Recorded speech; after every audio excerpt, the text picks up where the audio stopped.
শুধুমাত্র ডিম আর আলু দিয়েছে এত দুর্দান্ত স্বাদের একটা চিজ বল তৈরি করা যায় সেটা কিন্তু আগে না বানালে আমিও জানতে পারতাম না। আর এটা খেতে কিন্তু অনবদ্য হয়। বানানোটাও এমন কিছু কঠিন না। রেসিপিটা আপনাদের সঙ্গে শেয়ার করছি, অবশ্যই এটা বাড়িতে একবার ট্রাই করে দেখবেন। যে কোনো দোকানের চিজ বলের স্বাদকেও হার মানাবে, এটুকু গ্যারান্টি দিতে পারি। 3টে সেদ্ধ ডিম আমি ঠান্ডা করে খোসা ছাড়িয়ে রেখেছিলাম। সেগুলোকে একটা গ্রেটারের মধ্যে ভালো করে আগে গ্রেট করে নেব। আর এই কাজটা আপনারা চাইলে হাত দিয়ে বা কাঁটা চামচেও করতে পারেন। এইভাবে সবকটা ডিমকে আমি গ্রেটারে গ্রেট করে নিলাম। 4টে আলুকে আমি সেদ্ধ করে রেখেছিলাম, এবার সেগুলোর খোসা ছাড়িয়ে নিয়ে একটা ম্যাশার দিয়ে ভালো মতো ম্যাশ করে নিচ্ছি। এইটাও আপনারা চাইলে গ্রেটারে করতে পারেন। মোটমাট খেয়াল রাখতে হবে যাতে আলুর মধ্যে কোনো রকম লাম্পস না থাকে। এইভাবে আলুটাকে আমরা রেডি করে নিলাম।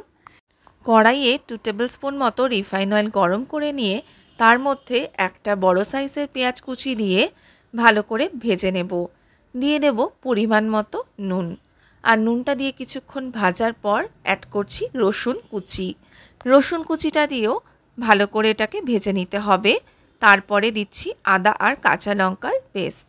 সব কিছু কষানো হয়ে গেলে আগে থেকে ম্যাশ করে রাখা সেদ্ধ আলুটাকে এর মধ্যে দিয়ে মশলার সঙ্গে ভালো করে মিশিয়ে নিতে হবে।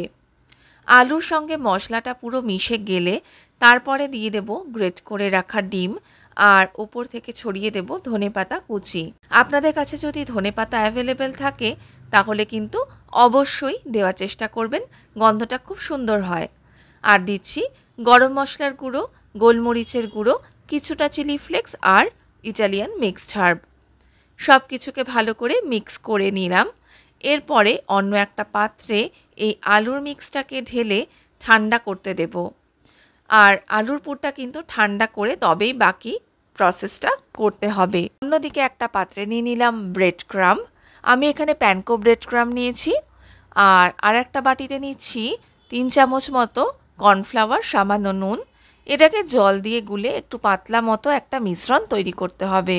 এগুলো সব কিছু রেডি করা হয়ে গেলে তারপর আমরা যাব নেক্সট স্টেপে। আলুর পুরটা আমার ঠান্ডা হয়ে গেছে।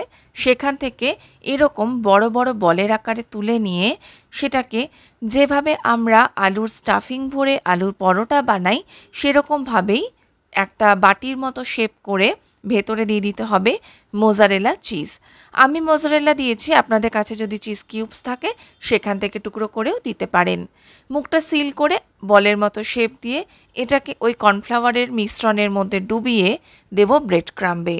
ব্রেড ক্রাম্বে কোটিং করে তারপরে আবার এটাকে কর্নফ্লাওয়ারের মিশ্রণে দেব। আর তারপরে আবার এটাকে ব্রেড ক্রাম্বে সেকেন্ড টাইম কোট করে নিতে হবে।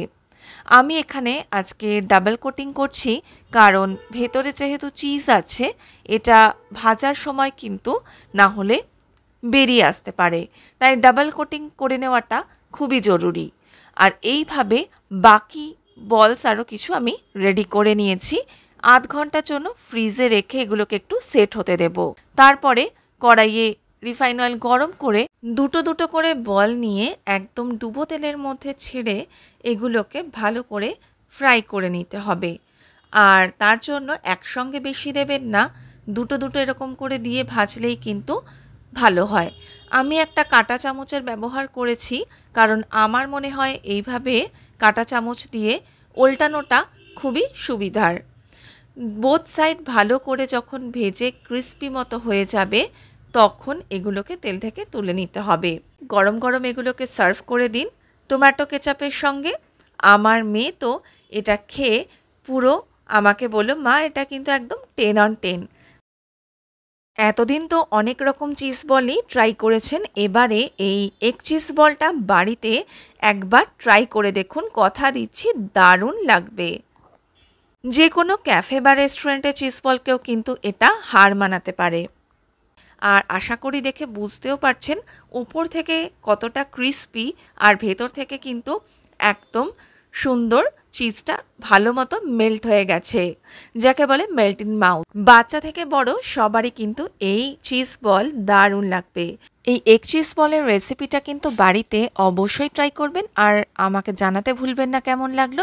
ভালো লাগলে আমার চ্যানেল দ্য বং বেগুনিকে সাবস্ক্রাইব করে পাশে থাকার অনুরোধ।